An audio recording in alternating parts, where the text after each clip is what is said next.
Alors que Briand Madric est parti sur un petit temps de galop. Il est toujours au galop, Briand Madric, l'un des favoris de l'épreuve. Alors que Carly est également au galop. On risque de perdre deux concurrents très en vue. Briand Madric n'étant toujours pas remis au trot. C'est désormais, il est encore au galop. C'est terminé, je pense, pour Briand Madric. Quant à Carly, il est vraiment très en retrait. Freeman Dowell, quant à lui, parti tout à l'extérieur, n'attend personne et va tenter de se rabattre, la tête un petit peu en l'air. Mais en tout cas, il a l'avantage.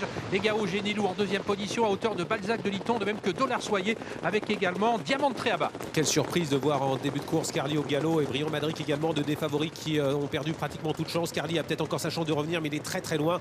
Mais c'est fini en revanche pour Briand Madric qui a été disqualifié dans le premier tournant. Celui qui a couru la semaine dernière dans le prix de Cornelier, le numéro 1, Freeman Dowell, qui était allé en tête la semaine dernière, est en tête avec en deuxième position à 2 longueurs Egao Genilou, suivi à distance par le peloton qui est pour le moment ramené par la casaque rose du numéro 8, Diamant de Tréaba, qui vient de déborder Balzac de Litton, avec tout près également la casaque d'Yves Dreux. C'est le numéro 9, Belle-Louise Mabon, où se trouve Clex Deschamps. Il est en dernière position derrière Caban Prior. On passe devant les tribunes et ça va vite devant. Éric Raffin est en tête, Yoannou Bourgeois dans son sillage. Ouais, il n'y a que Yoannou Bourgeois qui a décidé de suivre Freeman Dowell. Il est vrai que celui-ci allait vraiment très très vite et ces deux-là comptent maintenant une petite dizaine de longueurs d'avance pour aborder la descente sur les chevaux du peloton, ramené donc par Diamant de Tréaba. Balzac de Litton en quatrième position devant Belle-Louise Mabon, alors qu'à l'extérieur tente de se rapprocher Caban Prior à hauteur de Dollar Soyer. Quant à Carly, eh bien, il est toujours très en retrait. Il ne reviendra pas, je pense. Carly qui n'a pas l'air dans un grand jour. Clé des Champs fermant la marche. Les aiguilles du chrono s'affolent, en tête toujours avec l'avantage pour le numéro 1 Freeman Dowell. 8, 9, 7, on est sur le pied de 7 maintenant. 1500 mètres bientôt à parcourir, ça va toujours aussi vite avec le petit poussé. Freeman Dowell, le cheval entraîné par Franck Leblanc qui est en tête derrière. Il essaie de suivre Egao Genilou, mais c'est dur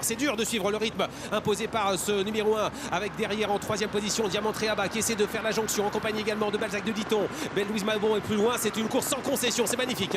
Alors que Clex Deschamps essaie de se rapprocher à l'arrière. Avec Egao Genilou qui est marrant parce que de temps en temps il fait une descente de main, il baisse la tête, il essaye de suivre toujours Freeman Dowell qui continue d'imprimer un rythme extrêmement sélectif. Et Egao Genilou a un petit peu de mal maintenant, il a dû concéder 3 ou 4 longueurs. Derrière ça revient un tout petit peu, mais on est encore assez loin avec Diamant de Tréaba qui est toujours à une dizaine de longueurs de Freeman Dowell qui passe en tête le poteau du dernier kilomètre. Exceptionnel, Freeman Dowell qui vient de passer le poteau des mi-derniers mètres, toujours seul en tête, et Egao Genilou qui a essayé de le suivre commence à complètement baisser pavillon. Le peloton est en train de réagir avec en troisième position Diamant de Tréaba, alors que Clex Deschamps commence à enclencher. Il faut venir maintenant avec David Thomas qui passe à l'attaque. Caban Prior se rapproche également, mais loin, toujours très loin du numéro 1 Freeman Dowell. Oui, il continue de durcir la course. Éric Raffin, il sait qu'il va perdre un petit peu de temps dans le tournant final, donc pour l'instant il demande à Freeman Dowell d'aller dans son action. Il a toujours assez nettement l'avantage, mais Clé des Champs revient maintenant. Est-ce qu'il va pouvoir revenir sur Freeman Dowell? Freeman Dowell qui va bien sûr décélérer dans quelques instants. Clé des Champs revient, il n'est plus qu'à 4 ou 5 longueurs. Caban Prior est également là, de même que Diamant de Tréaba. Belle course poursuite à moins de 500 mètres de l'arrivée